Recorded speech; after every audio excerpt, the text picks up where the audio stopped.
Hello everybody, this is ManuS and welcome to another Eternal Contenders, the first deck tech since the big balance change shakeup.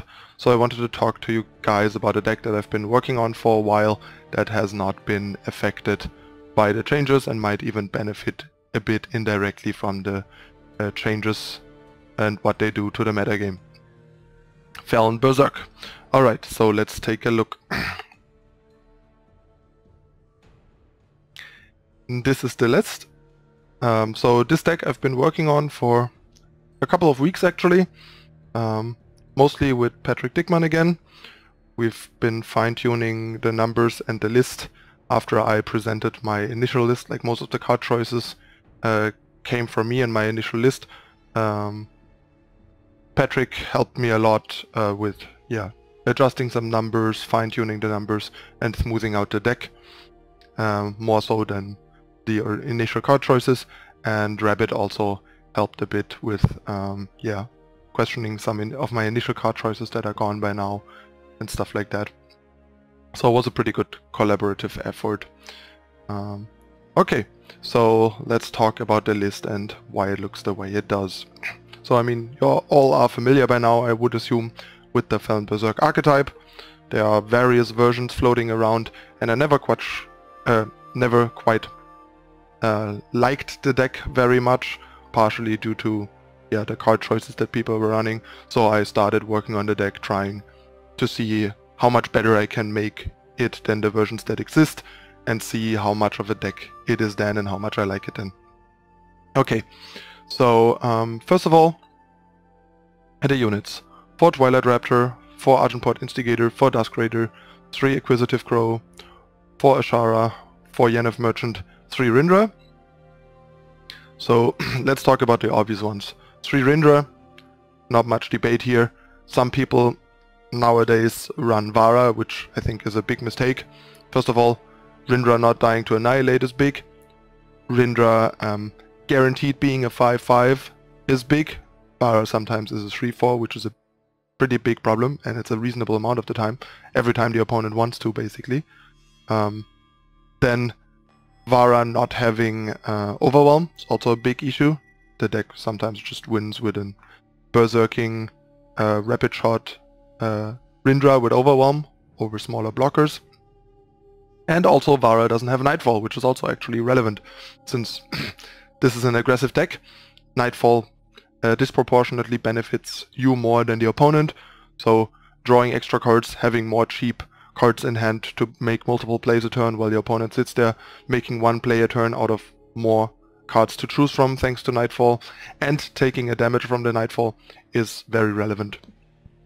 So just don't run Vara over Rindra, and don't run Vara at all. She just doesn't fit the deck as much as people would think she does with Haunting Scream and potential Dark Return synergies, making her grow every time potentially. Merchant, also an auto-inclusion, not much explanation needed. Merchant in this deck is really good. It gives you more of your key cards like Rindra and Haunting Scream, gives you more access to removal and access to some utility. In this case, it provides us a combo with Gift of Battle and Haunting Scream, so basically a lot of the time you can go ahead and play your first Merchant, get a Haunting Scream against, say, Control, for example. Then when your Merchant dies, you can Haunting Scream the Merchant to get Gift of Battle, put Gift of Battle on the Merchant, and then hit the opponent for 14 with Aegis that they can't usually stop with their fast removal because they don't have enough to break the Aegis and kill the Merchant in most cases. That's a very important package. And then the Permafrost as removal, as I mentioned, and the Rindra to have Rindra on 4 as often as possible, and also to have Rindra with Berserk easier, because if you have a Dusk Raider out on turn 2, you can play a Merchant on turn 3, get Rindra, and he gets Berserk from Dusk Raider. And the last slot is Torrential Downpour. That was an idea from Patrick. We considered a couple of options, and he liked this the most, and I can see why. It just adds a bunch of utility to the deck. It pops Aegis on stuff, kills a bunch of small things. There's a fair share of decks that have small 1 health units lying around, like Initiates, Trailmakers, random tokens, and so on. The card just does surprisingly much It also deals the damage to the player in the process and scouts, which is very helpful, and it also breaks face aegis in the process, so you can shake down them. The card really does a lot more than it looks like.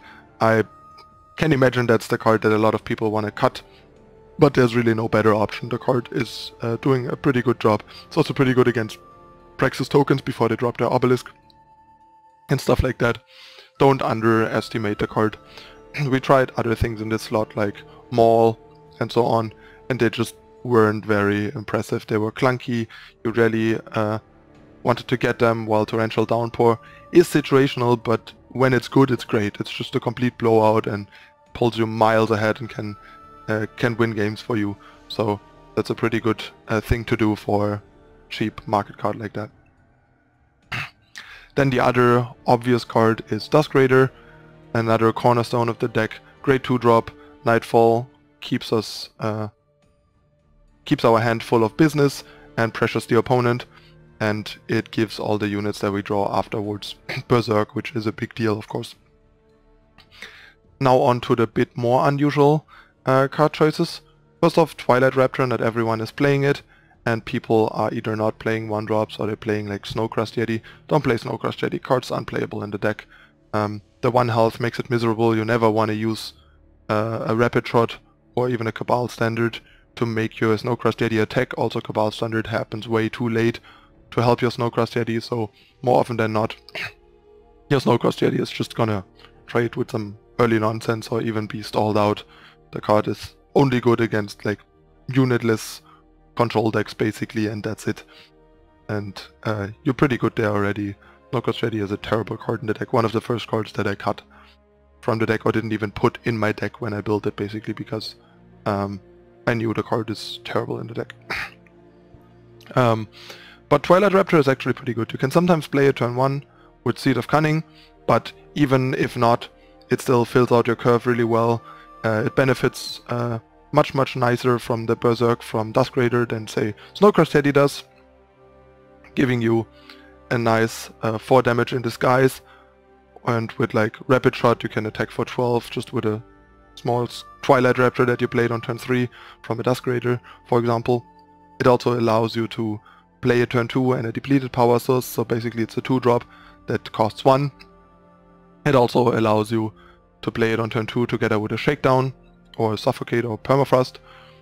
If you played a depleted source turn 1, for example, or didn't have a ready Shadow source turn 1, or the opponent didn't have a target for the removal turn 1.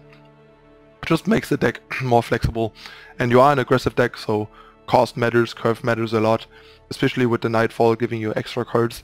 You want to be able to empty your hand, play as many things as possible per turn to generate tempo and board advantage, and Raptor does that, and evasion is good in the deck, so it serves a bunch of nice purposes. Then we have Instigator. First of all, let me say, don't run Territorial Elf. That card is awful. The fact that it can't block isn't that big of a deal, but can matter against opposing teacher. Second of all, the fact that it has 1 health matters so often, so much, it's not even funny.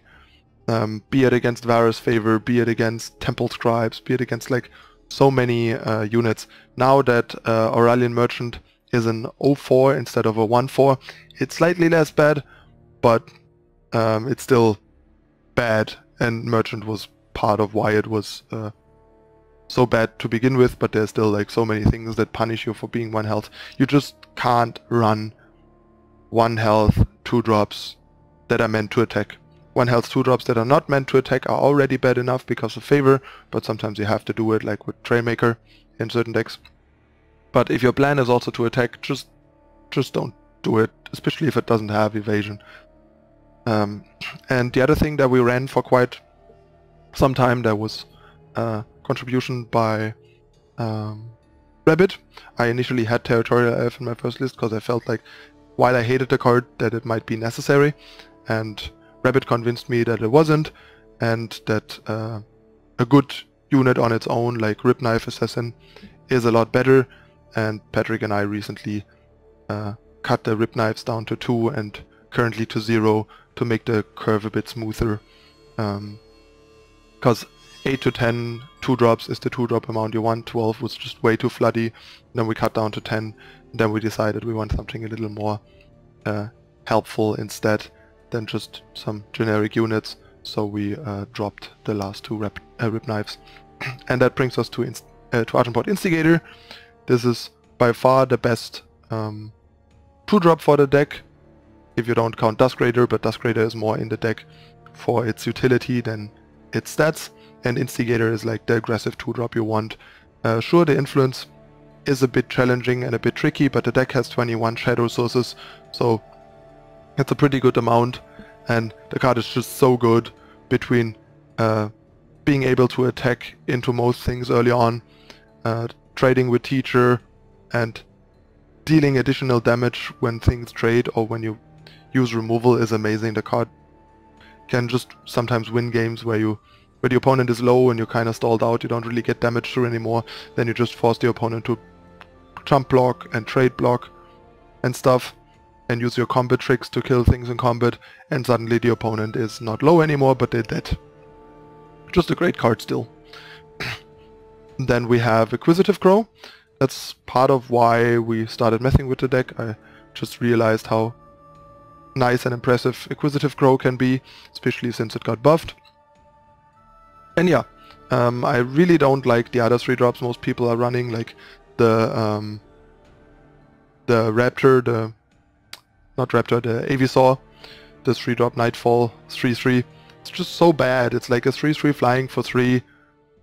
Nightfall is neat, but the card is just so underwhelming, and Acquisitive Crow in comparison has Berserk, which makes it great with Rapid Shot, and Cabal standard, especially Rapid Shot, sometimes just killing people for 12 in the air in the mid game, which is really nice, and it generates a lot of utility and value with its trigger.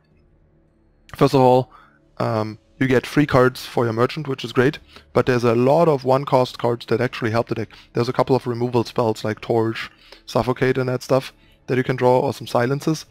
There's a couple of pump effects that you can draw, like Caleb's Intervention, Pummel, Finest Hour, Sharpened Reflexes, to name a few.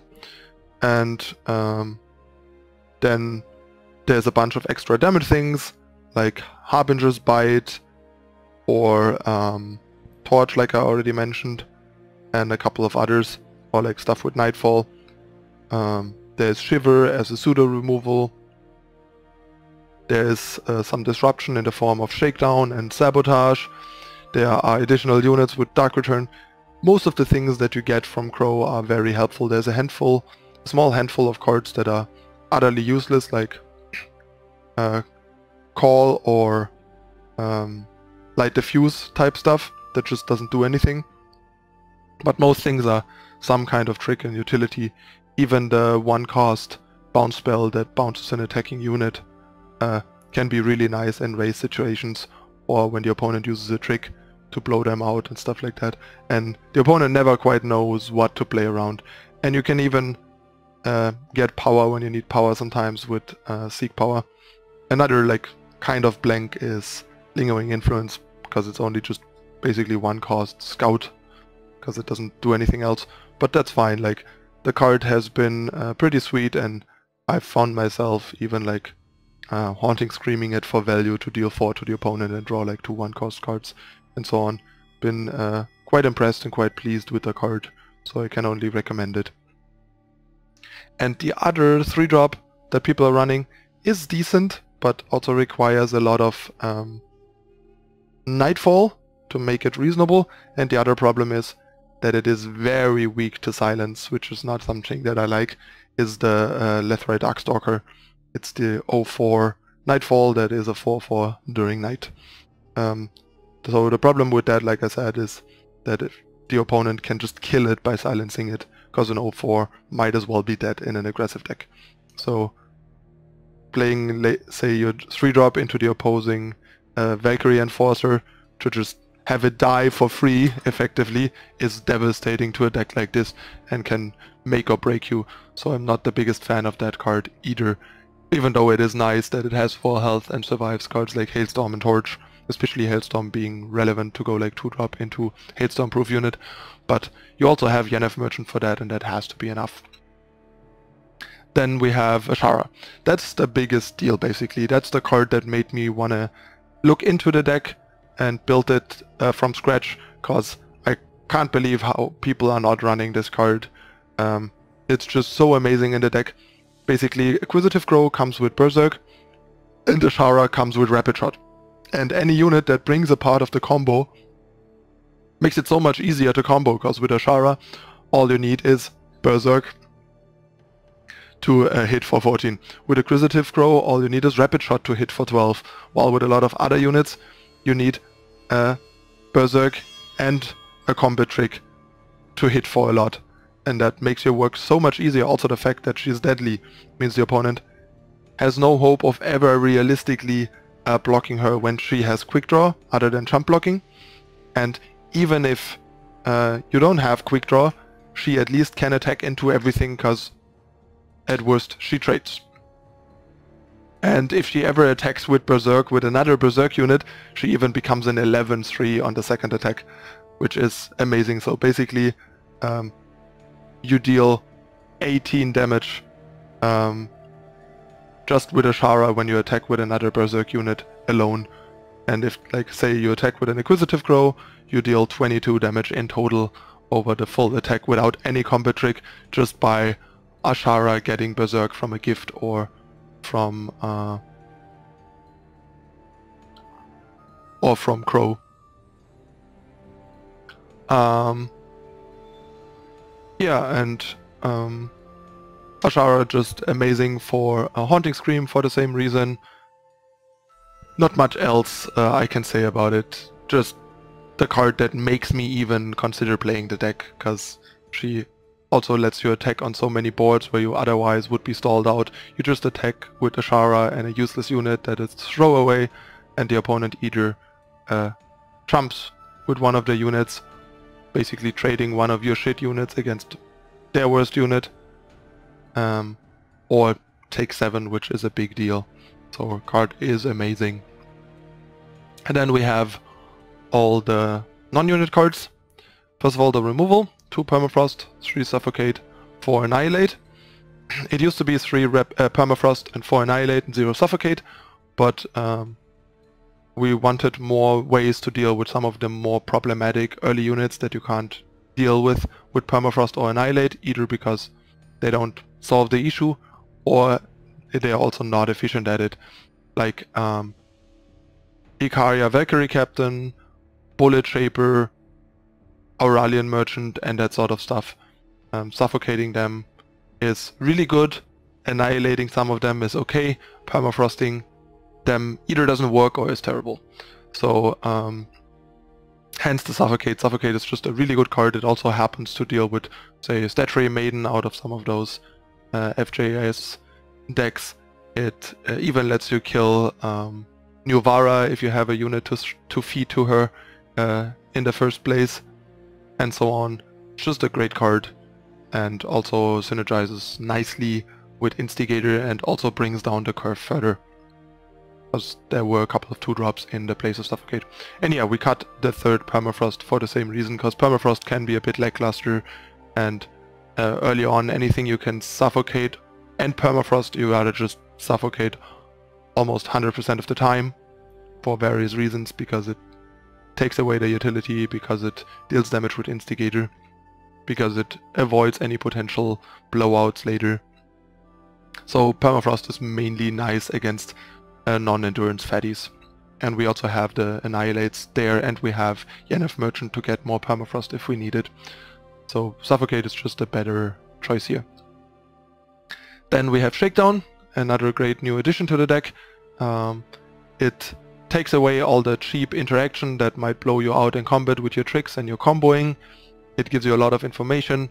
It takes away the early good defensive units like Teacher, Aurelian Merchant, that sort of stuff, or the other units that I just mentioned like Bullet Shaper, Baby Icaria, Valkyrie Enforcer, Desert Marshal, Wasp. So many things that it does. Just a very good card, and it also has Nightfall, which means it fuels our hand and deals damage to the opponent, which is perfect. It's just tailor-made for the deck, and it's another cheap card to do multiple things in a turn.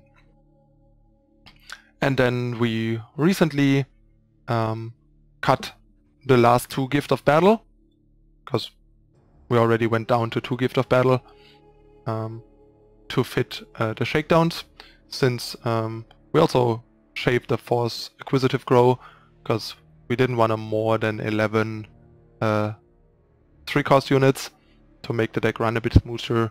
Patrick complained that he's flooded on 3-drops a bit too much and it feels a bit too clunky, and Crow was the weakest, so we shaved one.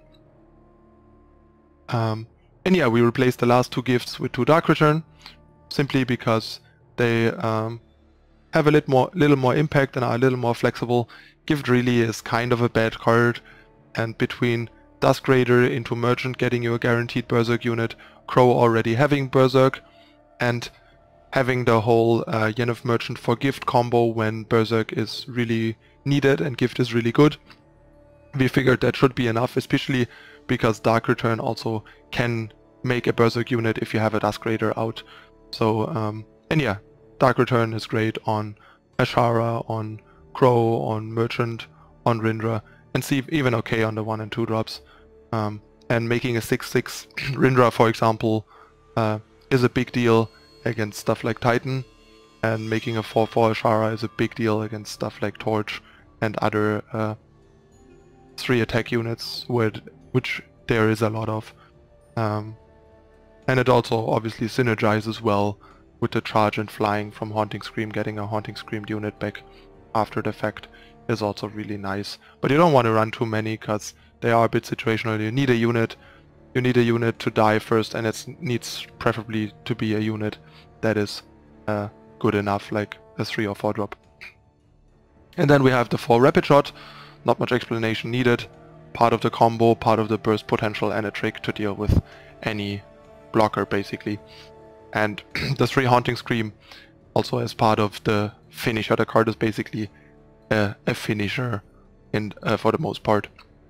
And then we have 27 power, which is also at least 1 or 2 more than most people run, but very recommended, since you get a lot of utility from your power base, and if you want that utility you need more power. Also the deck needs once to hit 5 power usually to do like Haunting Scream, Gift of Battle, Rapid Shot in 1 turn, for example, or Gift plus double pump spell, stuff like that. And yeah, then the power base has 20 Primal sources and 21 Shadow sources. We had 4 Cabal standard for a while, went down to 3 because you often end up playing the first as power and then only the second does something, and that is suboptimal because it's not a good power source. So we went down to 3. We also wanted to keep some kind of Amethyst, Waystone, but also need at least some amount of Sigils for our seeds. So these things are all a bit tricky to balance. So yeah, 2 Waystones, 3 standard. We would ideally want 4 of each, and that's where we started from, because Waystone has been really great. The Nightfall, both the extra cards and the damage have mattered quite a bunch, and even the activation of Rindra sometimes to gain more health or overwhelm again. And yeah, Cabal standard, additional trick to finish off people and win combat. Great tool in this deck. And then we have 10 duels. We started with 8, but felt like with the heavy commitments of Instigator, Crow and Ashara, and especially Instigator into Crow sometimes, and even Rindra, we wanted more fixing to make the deck run smoother, so we added 2 Crest. So we have 5 depleted sources and 27, and a low sigil count for the seeds that's already pushed to the max. And yeah, 4 Diplomatic Seal as additional pseudo duels, bringing us to 20 and 21 sources, which is very much needed. Yeah, this is our final version. We've put a lot of work into the deck. We've had some pretty good results with the deck. I think this is definitely the best yeah, Feln Berserk that I've seen and played with. I still don't think the deck is a tier 1 deck, but I would argue this list is a pretty good tier 2 deck that can be really great in the right circumstances, like in the right field. Like Skycrack aggro, for example, is a challenging matchup. and like Combre aggro can be a bit tricky. Slower time decks and control decks are really great matchups usually. And yeah, the deck is very intricate to play, so don't expect to crush right out of the gates. The deck is actually very challenging. It's one of the more challenging decks that I've played in quite some time.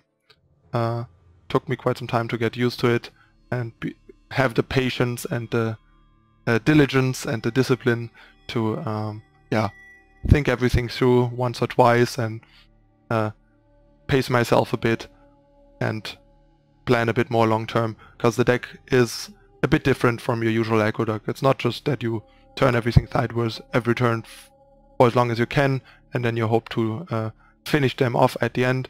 You have to play a little more controlled, and you can play for a little longer game and have to yeah, make your choices where to be aggressive with what and how to push damage, try and push damage how, and so on. Use your removal wisely and so on. So yeah, I hope you kind of get what I mean. It's not that easy to explain, but the deck has quite a lot of play and intricacies to it in various situations. Maybe we'll see some of it in the games. Okay, that's it for the deck list.